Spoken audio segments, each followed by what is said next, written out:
cards would then be loaded up on the catapult and shot at the opposing player repeatedly until their life points reached 0. Basically, if you got these two cards onto the field at the same time, the game was over, and often you could pull this combo off on turn 1 before your opponent even had a chance to play. The kids at the lunchroom table were incredibly bummed out because naturally all of them made decks centered around this combo, and when everybody is just trying to get an instant win, the game is no longer competitive and, it stops being fun. I was reminded of that little episode a couple months ago when Hearthstone, one of the most popular online trading card games today, released a new expansion, and in it, a minion whose special effect caused a similar controversy. It seemed amazing to me that over a decade later, some of the same design mistakes continue to plague the world's most popular games, and that raised a compelling question in my mind that I want to discuss today. Namely, what happens when you break a card game?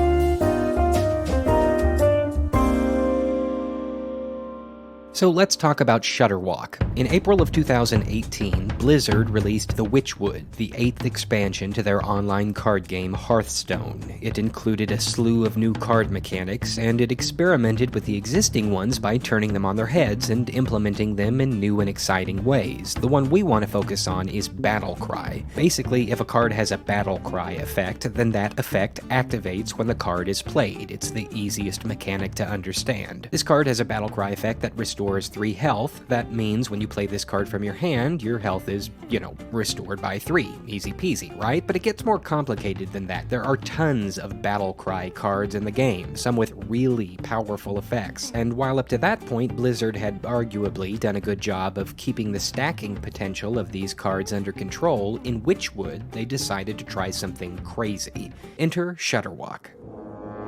My jaws that bite, my claws that catch. Shutterwalk is a 9-mana card, which basically means you're usually able to play it on that turn number. Probably means nothing to most of you, but essentially this is what you call a late-game card. As a match between two opponents progresses, the cards get more and more powerful. Your mana tops off on turn 10, so a 9-mana card usually signifies something with an extreme amount of power. And Shutterwalk doesn't disappoint. It's a 6-attack, 6-health creature, but the really splashy part is its Battle Cry effect, which simply reads, repeat all other battle cries from cards you played this game, with the targets chosen randomly. This is a crazy and incredibly over-the-top effect, and one that's really only suited for an online card game like Hearthstone. After all, online games have a built-in memory that keeps track of each card and the order in which it's played during the match. Imagine trying to implement an effect like this during a tabletop game of Magic the Gathering. A player would have to manually sort through all of his or her cards played during the match to figure out which battle cries needed to be repeated. And as far as selecting targets randomly, I guess you would need to just assign each potential target on the field with a number and either have a compatible die or random number generator handy to figure out which card is targeted with which effect, which is a headache in and of itself and would take forever. Figuring it all out would be incredibly cumbersome and, most importantly, the opposite of fun gameplay. So in theory, Hearthstone's online arena, which does all that calculation and randomization instantly, is the perfect environment to try out such a chaotic card effect. In practice, however, well, see for yourself. So this is me versus some random guy. Hi, random guy. I'm playing a deck which is centered around Shutterwalk's ability, which, by the way, in order to get Shutterwalk requires players to spend about $60 on the expansion pack, and even then, you still might not be able to pull the card from one of the randomly generated booster packs, meaning you'll need to try again and keep spending more and more money until you get it. Long story short, I finally got mine. So the game's proceeding normally, plenty of fun and flashy animations. Hearthstone does this so well, it's part of why it's been so successful as a game, and we're on turn 10, I'm all set up, I finally get to drop Shutterwalk onto the field, and this is the exact moment that the game stops being fun. You'll see why in just a bit. So to pull Shutterwalk's one-turn kill off, you need to play a combination of different cards earlier in the game, with the idea being that these smaller battle cries, when repeated by Shutterwalk later all at once, will be enough to completely overwhelm your opponent and drop their life points to 0. these are the cards in question. Life Drinker, a sort of mosquito fellow whose battle cry basically sucks 3 life points from your opponent and gives them to you. Serenite Chain Gang, a really annoying minion whose battle cry causes it to make a copy of itself the moment you summon it. And Grumble World Shaker, whose battle cry returns all other minions on the field to their owner's hand and reduces their mana cost to just 1. Alone, these battle cries are tough enough to deal with during a match, but when you play Shutterwalk after them,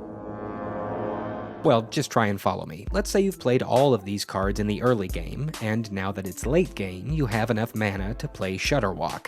Shutterwalk enters the game, and its ability triggers. It now will recast all previous battle cries you've used during the match. So it repeats the Life Drinker battle cry, sucking 3 health from your opponent and giving you a 3 health boost. So far, so good. In fact, let's say you manage to play 2 Life Drinkers before Shutterwalk drops. That's 6 health sucked from your opponent. But then, Shutterwalk uses Serenite Chain Gang's battle cry, meaning it summons a copy of itself. But wait a minute, that means this new Shutterwalk's battle cry is activated, which means Life Drinker's battle cry is activated again, sucking another 6 life from your opponent. And then that Shutterwalk uses Serenite Chain Gang's battle cry, so it creates a copy of itself, and then the copy of the copy's battle cry starts, and, well, you see what happens, right? Eventually, your board fills with Shutterwalks, and even if your opponent somehow manages to survive because your turn reached its time limit, I mean, what are they even supposed to do against a board like this? And remember, you played Grumble World Shaker too, so most of those Shutterwalk copies will go to your hand with a reduced cost of 1. So on your next turn, you literally have a hand full of 1 mana Shutterwalks to play, who will all create even more copies, and then those copies will create copies. You get it by now. Plus, just for fun, you could play Murmuring Elemental before dropping your first Shutterwalk, and it will ensure its battle cry triggers twice if you want this whole routine to last even longer.